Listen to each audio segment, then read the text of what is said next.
Hello everyone, आज हम business economics से रिलेटेड कुछ इम्पॉर्टेंट टॉपिक को स्टडी करेंगे। Now let's start the video. Business economics जो वर्ड है वो 2 वर्ड से मिलके बना हुआ है। The first one is business and the next one is economics.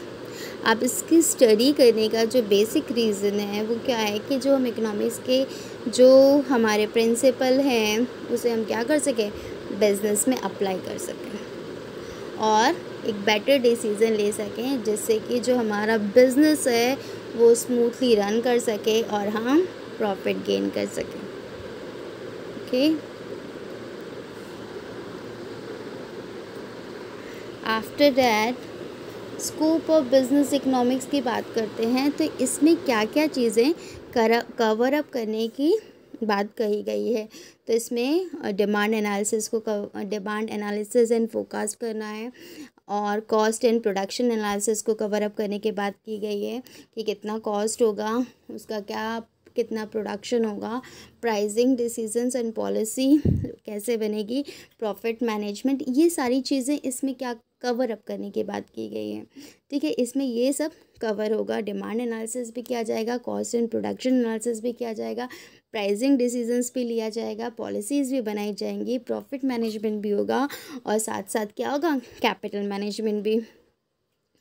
अब हम आते हैं डिमांड एनालिसिस का। तो जहाँ हम बात करते हैं डिमांड की, तो डिमांड से विलिंगनेस से नहीं होता है। डिमांड क्या होता है, परचेजिंग पावर से है और एक पर्टिकुलर पीरियड ऑफ टाइम पे आप क्या करते हैं, उस प्रोडक्ट को परचेज़ करने का आपके पास परचेजिंग पावर भी होनी चाहिए, विलिंगनेस भी होनी चाहिए, वी कैन से डिज़ायर भी होनी चाहिए। आफ्टर दैट हम आते हैं डिटरमिनेंट्स ऑफ डिमांड की। जो डिटरमिनेंट्स ऑफ डिमांड हैं, कौन कौन सी चीज़ें हैं जो डिमांड को डिटरमाइन करती हैं, तो वो हैं हमारी प्राइस ऑफ द कमोडिटी। ठीक है, पर्टिकुलर कमोडिटी का प्राइस क्या है, price of the related commodity, level of the house hold income, जिस लेवल को हम टारगेट कर रहे हैं, जिस लेवल ऑफ इनकम के कस्टमर्स को हम टारगेट कर रहे हैं, उनकी इनकम क्या है, और फिर टेस्ट एंड प्रेफरेंसेस क्या है कस्टमर के, size of population and composition of population. After that types of demand की बात की जाती है। टाइप्स ऑफ डिमांड में इंडिविजुअल में आप कह सकते हैं कि एक पर्टिकुलर पर्सन का की जो डिमांड होगी, क्लोथ्स की डिमांड और shoes etcetera. Then household की डिमांड की बात करते हैं तो इसमें आपका क्या आता है, इसमें आता है आपका मशीन्स आती हैं, रेफ्रिजरेटर आता है, ये सारी चीज़ें आती हैं। और फिर मार्केट डिमांड क्या है, मार्केट डिमांड इंडिविजुअल और हाउस होल्ड डिमांड को मिलके क्या बनती है, मार्केट डिमांड बनती है। फिर कुछ अदर टाइप्स ऑफ डिमांड्स हैं, वो देख लीजिए। डायरेक्ट डिमांड कौन कौन सी हैं, फूड और क्लोथ्स की।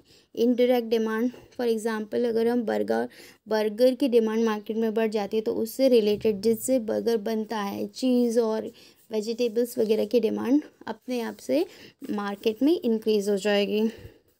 Then joint demand for example joint demand की बात करते हैं तो अगर हम कॉफ़ी बना रहे हैं तो बट ऑब्वियस हमको दूध की भी रिक्वायरमेंट है, मिल्क की भी रिक्वायरमेंट है और कॉफ़ी पाउडर की भी रिक्वायरमेंट है। कंपोजिट डिमांड, पर्टिकुलर एक चीज़ का डिमांड करके हम बहुत सी चीज़ों को सेटिस्फाइड कर रहे हैं, बहुत से हमारे जो प्रोडक्ट्स हैं उनका काम चल रहा है। जैसे कि फॉर एग्ज़ाम्पल फ़ोन, इलेक्ट्रिसिटी की डिमांड हो गई तो फ़ोन चार्ज हो रहा है, टीवी रन कर रहा है और वॉशिंग मशीन चल रहा है। ठीक है, आफ्टर दैट कॉम्पिटिटिव डिमांड कि जो हमारा प्रोडक्ट है वो कौन से सब्स्टिट्यूट्स हैं जिनसे compete कर रहा है, तो इसमें आप कह सकते हैं टूथपेस्ट के डिफरेंट ब्रांड्स के नेम।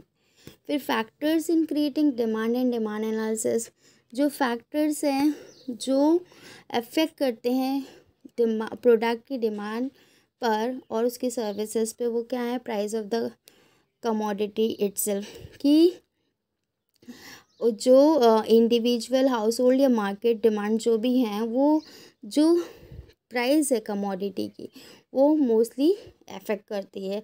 क्या कहा जाता है कि अगर प्राइसेस हाई होंगी तो डिमांड कम होगी, और वहीं प्राइसेस लो होंगी तो क्या होगा, डिमांड हाई होगी।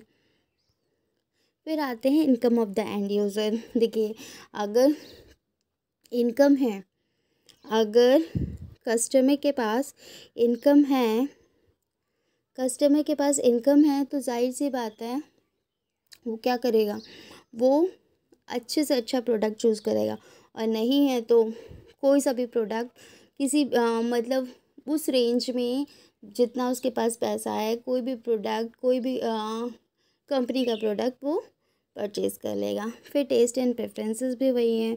फिर उसके बाद जिस पे कस्टमर का अगर टेस्ट और प्रेफरेंसेस है तो क्या अफेक्ट करता है ये, price of the substitute products and complementary products. Substitute products के प्राइसेस क्या हैं, कॉम्प्लीमेंट्री गुड्स के प्राइसेस क्या हैं, ये क्या करते हैं, इस पे लार्जली इम्पैक्ट डालते हैं। अब आते हैं डिमांड फंक्शन पे। तो अगर बात करते हैं, two kinds of demand function है। पहला है इंडिविजुअल डिमांड फंक्शन और दूसरा क्या है, मार्केट डिमांड फंक्शन। तो इसमें यही कहा गया है, this is the mathematical relationship between the demand by an individual consumer. Individual consumer की जो डिमांड होगी और जो डिटरमिनेंट्स होंगे इंडिविजुअल डिमांड्स के, अभी डिटरमिनेंट्स हमने पढ़े, वो मैथमेटिकल इसमें कैलकुलेशन का रिलेशनशिप बताता है। सेम वही क्या करना है, मार्केट डिमांड में भी वही रिलेशनशिप होगा, determinants of the market demand, और क्या होगा, मैथमेटिकल रिलेशनशिप होगा market demand of the commodity and the determinants of the market demand. Thank you.